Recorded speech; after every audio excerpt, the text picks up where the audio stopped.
श्री सद्गुरुदेव भगवान की जय। श्री सीताराम सरकार की जय।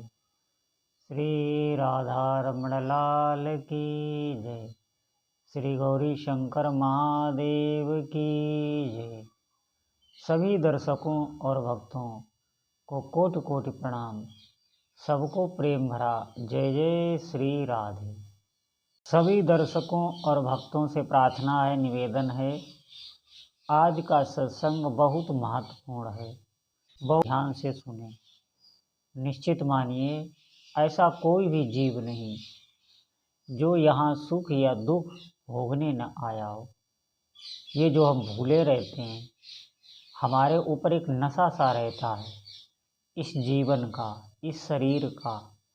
सच मानिए ये नशा उतरता है, ये शरीर दुर्बल भी होता है, इसमें रोग भी आते हैं, कई प्रकार के कष्ट भी आते हैं। हमारे जो सगे संबंधी हैं उन पे भी कष्ट आते हैं, सबका बिछड़ना भी होता है। ये संसार भयावह है। बहुत ध्यानपूर्वक हमारी बात सुने। निश्चित मानिए इसी जीवन में आप सुख चैन पूर्वक ये जीवन, अपना पूरा जीवन सुखी से और चैन से आप व्यस्त रहेंगे।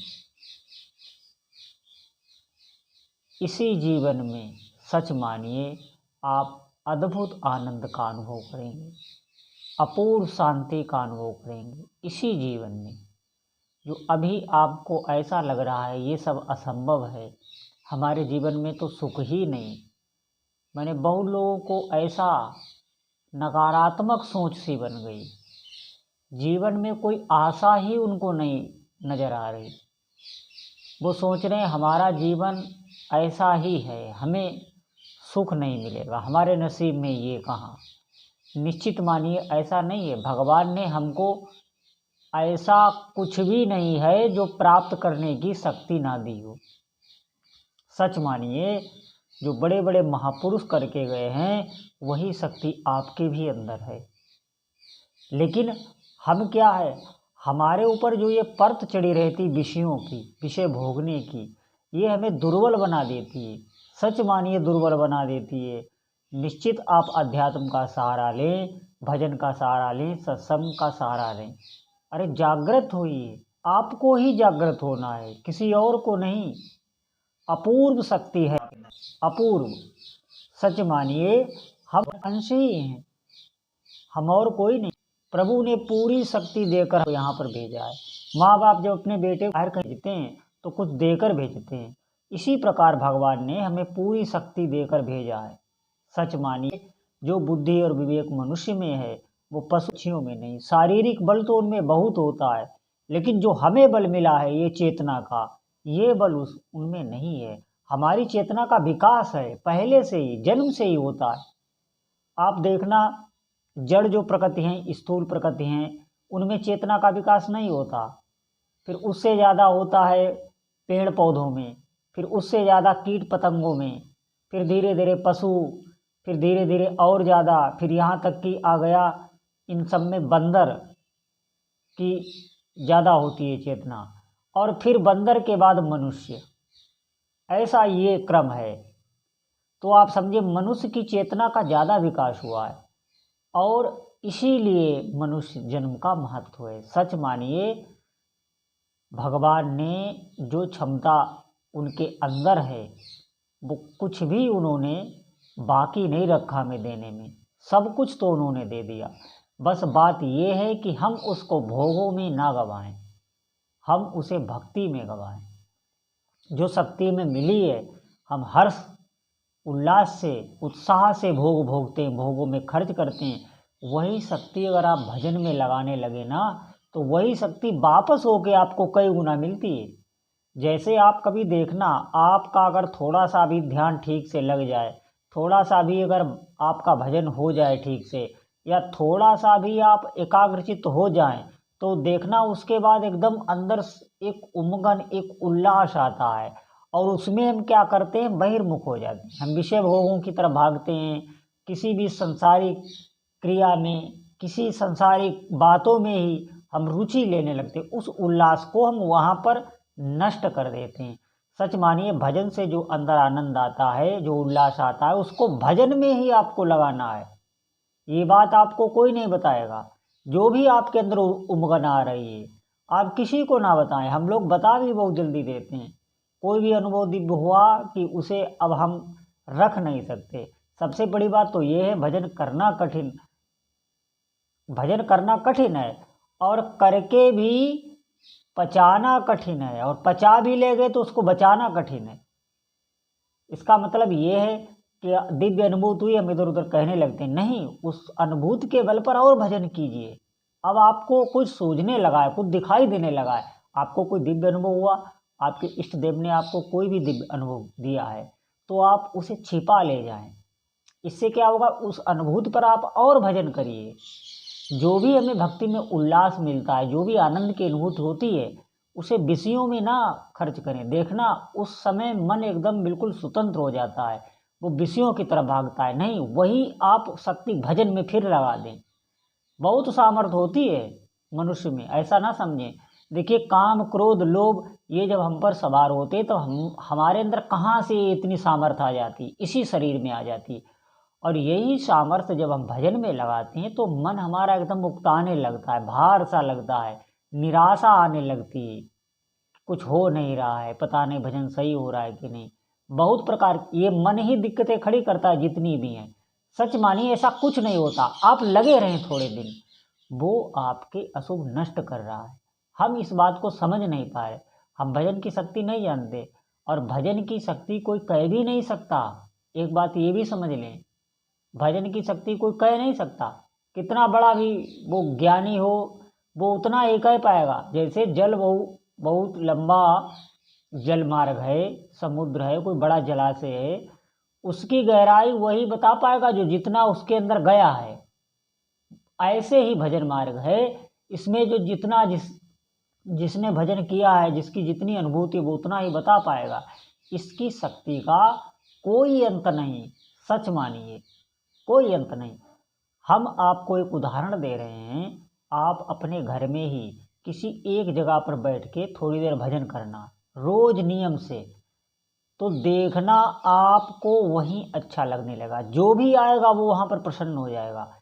वो जो धरती होती है, वो जहाँ पर भजन साधन होता है, वहाँ पर वो भी चेतन हो जाती है। हालांकि धरती तो माँ है, वो पहले से ही चेतन है, लेकिन नहीं, जहाँ पर अशुभ कर्म होते हैं, जहाँ पर पापाचरण होता है, वहाँ पर धरती जो है वो नकारात्मक विचार आपको देगी, भय देगी। वहाँ पर जाते ही आपको अशांति लगेगी। जहाँ पर भी पापाचरण होता है, अशुभ कार्य सब होते हैं, वहाँ पर वो धरती जो है आपको भय देगी। वहाँ पर जब आप जाएंगे उस जगह पे, तो अचानक आप चिंताओं में डूब जाएंगे, आपको भय लगेगा, आपका अंदर जो है चित्त घबराने लगेगा। और आप अपने घर में ही प्रयोग करके देखें। आप भजन करना एक जगह पर थोड़ी ही देर, भले ही नियमता करना, देखना वहाँ वो जगह जो है वो जागृत हो जाएगी। वहाँ पे जो भी आएगा वो प्रसन्नचित होने लगेगा, और सब बार बार वहीं आने की और बैठने की कोशिश भी करेंगे। अपने हाथ आप ये प्रैक्टिकल करके अपने घर पे देख लेना। मैं सत्य बता रहा हूँ, बिल्कुल अनुभव से। और एक बार अनुभव नहीं, कईयों बार का ये अनुभव है। आप उस जगह पर भजन करना, किसी को बताना नहीं, रोज करना, फिर देखना जो भी आएगा वो वहीं पर आके बैठेगा। सबका चित्त जो है वो जगह ही आकर्षित करने लगती है, वो भूमि आकर्षित करने लगती है सबके चित्त को। वो भूमि ही आकर्षित करने लगती है, इतना आकर्षण वो भूमि हो जाता है। सब पशु पक्षी तक वहीं आएंगे। आप करके देखना कभी, ये बहुत दिव्य अनुभव मैं बता रहा हूँ आपको।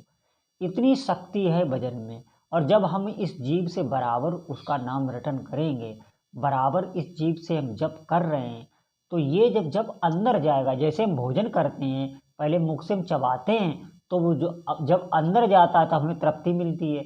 ऐसे ये नाम भी जब आपके अंदर जाएगा, जब प्रवेश होगा भजन में, तो वो दशा तो बताने वाली ही नहीं, कोई बता भी नहीं सकता। वो तो जो करेगा उसी को अनुभव होता है। जब भजन में आपका प्रवेश होगा, सच मानिए, दिव्य दिव्य अनुभूतियाँ, और फिर आपको कुछ सूझेगा भी नहीं। आपको इस संसार में अगर सबसे कोई कीमती लगेगा तो वो भजन ही लगेगा। भजन का मूल्य आपके जीवन में सबसे ज़्यादा बढ़ जाएगा। इष्ट देव आपके जीवन में सबसे ज़्यादा बढ़ जाएंगे। पहले इष्ट देव होंगे, उसके बाद में ही आपके जीवन में और कोई रह जाएगा। और यहीं तक हमको पहुंचना है। इसके लिए आपको भजन ही करना है, और कोई वो नहीं। जो भी उत्साह भक्ति में आए, जो भी भक्ति में आनंद आए, उसको बार बार हमको भक्ति में ही लगाना है, उसको विषयों में नहीं खोना है। नहीं तो फिर आपका धीरे धीरे उत्साह, आनंद ये सब कम होता चला जाएगा, और फिर धीरे धीरे निराशा आएगी, फिर धीरे धीरे अश्रद्धा होने लगेगी, फिर भजन से आप विमुख हो जाएंगे, बिल्कुल नास्तिक हो जाएंगे। सच मानिए, हालांकि जो आपने भजन किया है वो असर करेगा, लेकिन उसका समय कब आए, कब हमारे भाग्य खुले कि जो किया हुआ भजन हमारे चित्त में फिर आए, फिर से हम भजन करने लग जाएं। तो हम इस भरोसे क्यों रहें, हमें बचना भी है। जो भी भजन के दिव्य अनुभव हैं, जो भी आपको भक्ति में होता है, सबके साथ होगा। आप करके देखें, प्रारंभ में ही होने लगता है दिव्य दिव्य अनुभूतियाँ भगवान देने लगते हैं। भजन जो भगवान की सत्ता है वही उनके नाम की सत्ता है। आप ऐसे समझें, ये दो नहीं एक हैं। नाम को भी भगवान कहा गया, नाम भगवान। नाम की खुद एक शक्ति है, एक जैसे भगवान चेतन है, ऐसे नाम भी चेतन है, उसमें प्राण है। वो सोचता है, चलता है, फिरता है। हालांकि निराकार है, निर्विकार है, अनंत है, अखंड है, लेकिन जैसे भगवान अपने भक्तों की रक्षा करते हैं, उनसे प्रेम करते हैं, वैसे ही नाम भी करता है। इसको आप अलग से ना देखें कि ये नाम है, ये कोई जड़ वस्तु है, नहीं, वो चेतन है, उसमें प्राण है। भगवान के नाम में प्राण होते हैं। जैसे आप कभी अगर आप नाम जापक हैं और आपसे अगर गलतियां होंगी, कोई भी आपसे पापाचरण हो रहे, गलतियां हो रही हैं, तो आप नाम ना छोड़ें। नाम आपको वहाँ जो जो भी आपकी गलतियां हो रही हैं, वो नाम सब सुधार देगा। ऐसा ही होता है। जैसे आप नाम जप कर रहे हैं और आपसे गलतियां हो रही हैं, तो नाम भगवान निश्चित मानिए, आप नाम न छोड़िए। जो भी आप गलतियां कर रहे हैं, उन सब में आपको ऐसा विवेक देगा कि आप उनसे दूर हो जाएंगे, बिल्कुल निर्मल हो जाएंगे। कोई भी साधक पर ऐसा कोई भी नहीं है जो साधक पर आक्रमण कर सके, साधक पर वार कर सके, साधक हार जाए। पूर्णतः जैसे माँ अपने बच्चे का दुलार करती, इसी प्रकार नाम साधक का दुलार करता है। ध्यान देना सभी, ये मेरी जो बातें हैं ये साधक ही समझ पाएंगे। अगर आप नाम जप कर रहे हैं, आपको थोड़ा समय हो गया है, तो निश्चित मेरी बातें आपको समझ में आएंगी और बहुत अच्छी लगेंगी। क्यों? ये होता है। नाम की बहुत महिमा है, भगवत भजन की बहुत महिमा है। और हमारा समय तो वैसे ही संसार में जा रहा है। अब देखिए ना, पूरा दिन का दिन निकल जाता है और हमें यही नहीं पता चलता कि आज हमने किया क्या है। पूरा समय जा रहा है, कहीं बैठ गए तो वहीं बैठ के बातें कर रहे हैं, कहीं कुछ घूमने गए तो वहीं से आते आते में इतना समय लग गया। बहुत सी क्रियाएं हैं, बहुत से सोच विचार हैं, कई प्रपंच संसारिक हैं जिनमें समय निकलता रहता है। और खेल भगवान का यही है कि माया आपके समय को चुराएगी, और यही नाम विवेक देता है कि जो समय है वो आपको बहुत अमूल्य लगने लगता है। आप एक एक क्षण में नाम स्मरण की आपके अंदर स्मृति होने लगती है, जागृत होने लगता है मन कि नहीं, अब मुझे एक एक समय भजन करना है। पता नहीं अब तक हम कहाँ निकल गए होते। एक दिन भी अगर आपका भजन, पहली बात तो छूटता नहीं, एक दिन की मैं क्या कहूँ, एक क्षण में ही व्याकुलता होने लगती है। लेकिन अभी मैं आप बता रहा हूँ, जो प्रारंभिक साधक हैं, अगर उनका जिस दिन भी भजन छूट जाएगा, उनके अंदर व्याकुलता होगी। और अगर आपके अंदर व्याकुलता होने लगी है, तो सच मानिए आप आगे भजन करने लगेंगे, क्योंकि नाम ने आपको पकड़ लिया है। अब व्याकुलता, छटपटाहट होने का मतलब आप नाम नहीं जप पा रहे हैं, आपके अंदर व्याकुलता हो रही नाम जपने की, आपके अंदर छटपटाहट हो रही है, तो निश्चित मानिए नाम भगवान की आप पर कृपा हो गई है। अब आप निश्चिंत रहिए, सत्संग सुनते रहिए, नाम जप आपका होने ही लगेगा। और नाम जप से तो आप ऐसे समझें, जीवन के बड़ा से बड़ा प्रारब्ध भी नाम जप से नष्ट हो जाता है। देखिए ना, इसकी कथा भी नाम जप की अनंत है। भगवान नाम की कथा अनंत है, कहाँ तक कोई कहे और कहाँ तक कोई सुने। सच मानिए, ये जो कहते हैं सब कि प्रारब्ध तो भोगना ही पड़ेगा, नहीं, ऐसा बिल्कुल नहीं है। नाम अगर देख ले कि मेरा ये भक्त ये प्रारब्ध को सह नहीं पाएगा, तो वो उस प्रारब्ध को ऐसा कर देता है, सूल का फूल कर देता है। निश्चित मानिए, आप बिल्कुल निश्चिंत रहिए, निर्भीक रहिए, लेकिन आपको पकड़ना है नाम ही। इतना तो आपको करना ही होगा, करेंगे कुछ तभी मिलेगा। अब आप कहें ऐसे ही अपने हाथ ही नाम जप हो जाएगा, हमें करना ना पड़े, तो ऐसा नहीं है। ये कर्म भूमि है, आपको नाम जप क्रिया करनी ही होगी, खूब अभ्यास दृढ़ता से करना होगा, और इसके लिए सत्संग सुनना होगा। सत्संग नहीं सुनेंगे तो नाम जप नहीं होगा, होता नहीं है, आप करके देख लेना। तो सभी साधकों से अनुरोध है कि आप भगवान नाम जप को पकड़ें, यही कलयुग में एक रास्ता है, जो चाहो सो जीवन में प्राप्त होने लगेगा। बोलो जय जय श्री सीताराम।